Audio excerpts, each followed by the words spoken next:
हमारे सभी दर्शकों को सादर प्रणाम। जय श्री कृष्ण।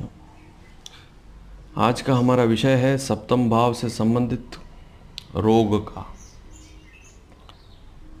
और यहाँ पर विशेषकर राहु और केतु का प्रभाव। कुंडली में राहु केतु की ऐसी कौन सी स्थिति होती है जिससे गंभीर रोग हो जाते हैं। और विशेषकर आज बात होगी यूरिनरी समस्याएं, मूत्राशय संबंधित रोग, महिलाओं में होने वाले गंभीर मूत्राशय माहवारी के रोग, निसंतानता, संतान का नहीं होना, विवाह के बाद समस्याएं बढ़ जाना, यूट्रस में रोग हो जाना, किडनी से संबंधित रोग होना, पुरुषों में प्रोस्टेट के रोग होना, पेशाब में जलन, तकलीफ, रुकावट। ज्योतिष के द्वारा इस विषय को कैसे समझा जा सकता है। हर्निया जैसे गंभीर रोग। तो मूत्राशय से संबंधित जो रोग हैं और गंभीर रोग हैं, जैसे छोटे छोटे बच्चे हैं अभी, उनकी कुंडली में ऐसे योग हैं, उनको कोई समस्या है तो अभी से ध्यान लगाएंगे तो ठीक रहेगा। अन्यथा आने वाले समय में, भविष्य में जब भी उनका विवाह होगा, विशेषकर लड़कियां, विवाह होने के बाद आजकल एक बहुत बड़ी समस्या है, संतान होती ही नहीं, शरीर में कमजोरी रहती है, मूत्र संबंधित रोग होते हैं। पुरुषों में भी इस रोग की बहुत अधिकता अब बढ़ चुकी है। तो इस रोग को हम कैसे समझें, मूत्राशय संबंधित रोग को कैसे समझें, गुप्त रोग, विशेषकर मूत्र से संबंधित रोग कैसे होते हैं, राहु केतु के ऐसे कौन से प्रभाव हैं जिनके कारण ये रोग होते हैं। आज बात होगी वृषभ, कर्क, तुला, वृश्चिक और मकर लग्न वाले जितने भी जातक हैं वे सावधान हो जाएं। उनकी कुंडली में सप्तम में राहु या केतु है तो उन्हें इस वीडियो को अवश्य देखना चाहिए। हालांकि इस रोग की अधिकता बहुत अब बढ़ चुकी है, डॉक्टरी सलाह तो अति आवश्यक है, लेकिन समय रहते ही यदि उपाय कर लिए जाएं, ज्योतिष के माध्यम से भी हम इस रोग को आसानी से देख सकते हैं, समझ सकते हैं। इस विषय पर जो ज्योतिष के नए नए छात्र हैं वे भी अनुसंधान कर सकते हैं। यदि उनके पास कोई कुंडली आए तो वे देखकर पता लगा सकते हैं। लेकिन यहाँ पर सबसे पहले तो मैं आपको वृषभ लग्न के बारे में बताऊंगा। आप यहाँ पर एक कुंडली देखें वृषभ लग्न की। इस कुंडली में सप्तम भाव में वृश्चिक राशि होगी, 8 नंबर अंक होगा।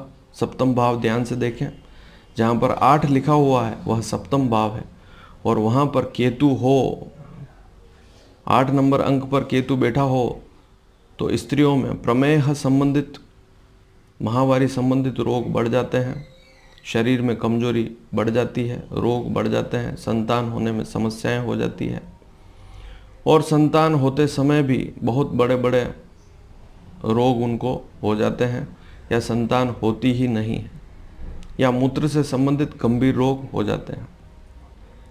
पुरुषों में भी जो मैंने रोग बताए वे सारे हो जाते हैं। यदि वृषभ लग्न में सप्तम भाव में केतु है तब यह स्थिति ज़्यादा बनेगी। ऐसी स्थिति में लग्न में राहु होगा और सप्तम में केतु होगा। लेकिन सप्तम में राहु है तब भी छोटी छोटी समस्याएं रहेगी। विशेषकर वृषभ लग्न की बात हो रही है, आप ध्यान से देखें, 2 नंबर का लग्न है और सप्तम भाव में 8 का अंक हो तभी यह स्थिति बनेगी। और इसमें एक महत्वपूर्ण जानकारी और है, वह मैं वीडियो के अंत में आपको बताऊंगा कि यह स्थिति कब बनती है, ऐसे रोग कब ज़्यादा हो जाते हैं। केतु सप्तम में है 8 नंबर अंक पर, लेकिन क्या स्थिति बनेगी तब जाकर यह रोग बहुत ज़बरदस्त रूप ले लेगा। और कुछ ऐसी स्थितियां भी होती है उस समय, यदि आप देखें कि उस समय को समझें तो यहाँ पर केतु अगर 8 नंबर पर है तब भी यह रोग नहीं होंगे। उसके भी कारण बताऊंगा, रोग नहीं होने के कारण भी बताऊंगा, या छोटे छोटे होकर ही रुक जाते हैं उसके भी कारण बताऊंगा, लेकिन वीडियो के अंत में। अब आप दूसरी कुंडली देखिए, यहाँ पर कर्क लग्न की कुंडली है, कर्क लग्न की कुंडली है और 4 नंबर की कुंडली है। सप्तम भाव में 10 नंबर का अंक लिखा हुआ, ध्यान से देखें, 7वां भाव में 10 का अंक लिखा हुआ है और 10 नंबर अंक पर राहु चाहे केतु, दोनों में से कोई भी ग्रह हो तो इंद्रिय विकार, यूरिनरी समस्याएं, पुरुषों में मूत्र संबंधित रोग, गुप्त रोग बढ़ जाते हैं।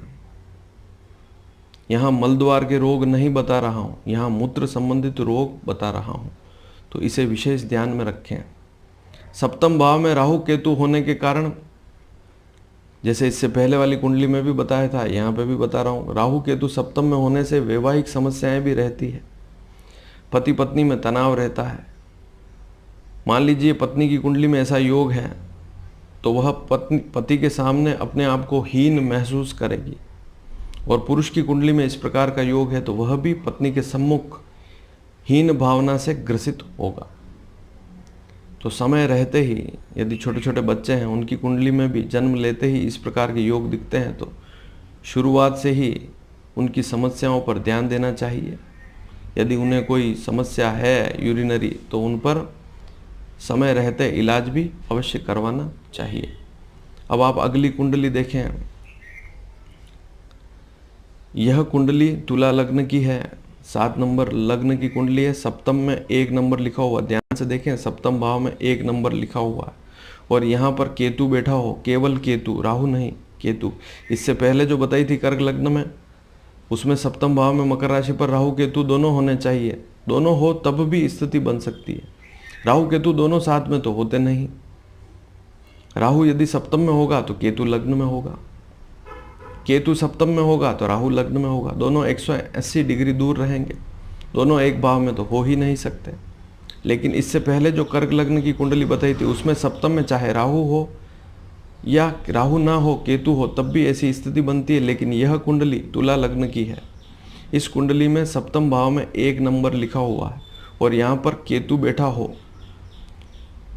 केतु होना चाहिए केवल, राहु नहीं, केतु, तभी मूत्राशय संबंधित रोग, महिलाओं को गंभीर मूत्राशय संबंधित रोग बन जाते हैं, यूरिनरी समस्याएं बन जाती है।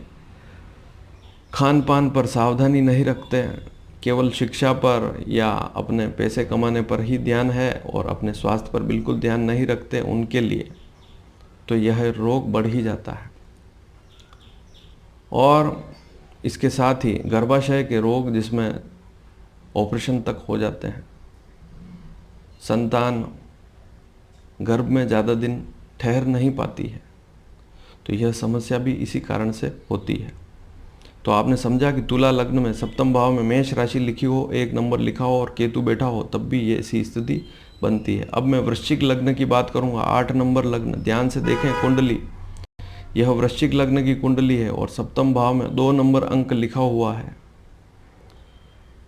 शुक्र की राशि है सप्तम भाव में और केतु यहाँ पर बैठा हो, अकेला केतु होना चाहिए, केवल केतु, राहु नहीं, केतु होगा तभी गुप्त रोग बढ़ेंगे, समस्याएं होगी। तो वृश्चिक लग्न में भी सप्तम भाव में 2 नंबर का अंक हो, शुक्र की राशि हो, तब यह रोग हो जाता है, मूत्राशय संबंधित रोग, यूरिनरी रोग, गुप्त रोग,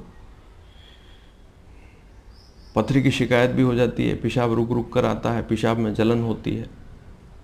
तो इन सब बातों पर ध्यान देना होता है। महिलाओं में माहवारी में अनियमितता होती है, पुरुषों में गंभीर रोग हो जाते हैं, गुप्त रोग। तो यहाँ वृश्चिक लग्न वाले जितने भी लोग हैं उनकी कुंडली में सप्तम भाव को देखना होगा, वहाँ पर केतु है, तब ऐसी स्थिति बन जाती है। और अब अंतिम कुंडली, ध्यान से देखें अंतिम कुंडली को, मकर लग्न की कुंडली, 10 नंबर की कुंडली है और सप्तम भाव में 4 का अंक लिखा हो, कर्क राशि लिखी हो और वहाँ पर राहु बैठा हो, 4 नंबर अंक सप्तम भाव में हो, राहु बैठा हो। ध्यान से सुनेंगे तभी समझ में आएगा, समझ में ना आए तब भी प्रश्न करें आप, लेकिन सप्तम भाव स्पष्ट है। सप्तम भाव में 4 जहाँ लिखा है वही सप्तम भाव है, लग्न से सामने वाला भाव सप्तम भाव। अगर आपको सप्तम भाव समझ में ना आए तो आप मेरे कल के वीडियो को अवश्य देख लें, उसमें सभी भावों के बारे में मैंने बताया है। तो सप्तम भाव में 4 का अंक लिखा हो और राहु बैठा हो, केवल मात्र राहु, केतु नहीं, राहु बैठा हो कर्क राशि पर। केतु ऐसी स्थिति में लग्न में होगा, 10 नंबर पर होगा, राहु 4 नंबर अंक पर होगा, तो इससे भी जननेंद्रिय रोग, यूरिनरी रोग, पेशाब के रोग, माहवारी के रोग, प्रमेह रोग, महिलाओं को गंभीर गुप्त रोग, पुरुषों को गंभीर गुप्त रोग हो जाते हैं। इसको मजाक में नहीं लेना है, इस वीडियो को भी मजाक में नहीं लेना है, सीरियस लेना है।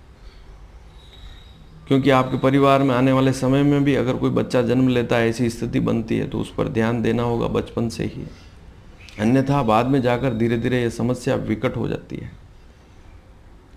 जो लोग खान पान पर ध्यान नहीं देते, अनियमित दिनचर्या है, उनके लिए तो यह रोग बहुत गंभीर हो जाता है। ऐसे लोग जिनकी कुंडली में शुक्र भी पीड़ित है कहीं पर, उनको वीर्य संबंधित रोग हो जाता है। संतान, पुरुषों में विशेषकर निसंतानता, संतान योग बनते ही नहीं है, तो ऐसी स्थितियां भी बन जाती है। सूर्य सप्तम में हो, पीड़ित हो, केतु के साथ हो, तब भी ऐसी स्थिति बन जाती है। लेकिन आज मैंने जो आपको कुंडलियां जो बताई है, वे सारी राहु केतु के बारे में ही है। वृषभ लग्न, कर्क लग्न, तुला लग्न, वृश्चिक लग्न और मकर लग्न, 5 प्रकार के जो लग्न हैं, इनमें सप्तम में मैंने राहु केतु की स्थिति को बताया है। वापस समझ लें, वृषभ लग्न में सप्तम में केतु हो तो अधिक संभावनाएं बढ़ती है, राहु हो तब भी रहती है। कर्क लग्न में सप्तम भाव में मकर राशि होगी, राहु केतु दोनों बैठे हों तब भी ऐसी स्थिति बनती है। तुला लग्न में सप्तम भाव में केवल केतु हो मेष राशि पर, तब ऐसी स्थिति बनती है। वृश्चिक लग्न में सप्तम भाव में 2 नंबर अंक हो, वृषभ राशि हो, केतु बैठा हो, तब ऐसी स्थिति बनती है। और मकर लग्न में सप्तम भाव में कर्क राशि हो, राहु अकेला बैठा हो, इसके साथ और कोई ग्रह हो तो और समस्या गंभीर हो जाती है। राहु होना चाहिए, केतु नहीं, तब ऐसा रोग बढ़ जाता है। और इसके अधिक फल कब प्राप्त होंगे, अब मैं इस वीडियो में आपको बता रहा हूँ कि यदि सप्तम भाव में राहु या केतु, जो स्थितियाँ मैंने बताई, वह स्थितियाँ तब गंभीर होगी जब राहु या केतु की दशा भी होगी। बहुत सी बार देखते हैं कि उनको कोई गुप्त रोग है ही नहीं। क्यों? क्योंकि उनको राहु या केतु की दशा है ही नहीं। लेकिन निकट भविष्य में सप्तम में मान लीजिए ऐसी स्थितियां बन रही है और दशा आने वाली है राहु केतु की, तो आपको संभल कर रहना होगा और राहु केतु के उपाय करने होंगे। राहु के लिए आप गरीब, अनाथ, जैसे पागल मंदबुद्धि लोग जो होते हैं, ऐसे लोगों को, रोड पर जो रहते हैं, बहुत गंदे कपड़े पहनकर घूमते हैं, ऐसे लोगों को भोजन देंगे तो लाभ मिलेगा। और केतु के लिए आप गणपति अथर्व शीर्ष का पाठ करेंगे। जिनकी कुंडली में मैंने बताया कि सप्तम में केतु है और यह रोग बढ़ता है, तो अथर्व शीर्ष का पाठ करें। और काले कुत्ता हो या अन्य कोई कुत्ता हो, उसको रोटी डालने से भी लाभ मिलता है। यह प्रतिदिन भी कर सकते हैं। और विशेषकर केतु के उपाय आप मंगलवार के दिन कर सकते हैं, राहु के उपाय आप शनिवार या बुधवार के दिन कर सकते हैं।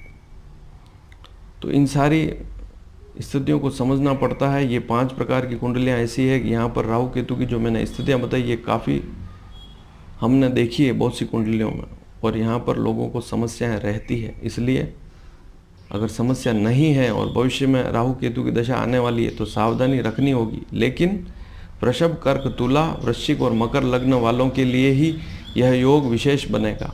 हालांकि अन्य कुंडलियों में भी अनेक प्रकार के योग होते हैं, लेकिन स्पेसिफिक आज मैंने 5 कुंडलियां बताई, इस पर मंथन अवश्य करें। और जो सीखने वाले हैं उनके लिए भी बहुत अच्छी जानकारी है, इसे शेयर करें ताकि अधिक से अधिक लोग इसका लाभ उठा सकें। धन्यवाद। जय श्री कृष्ण।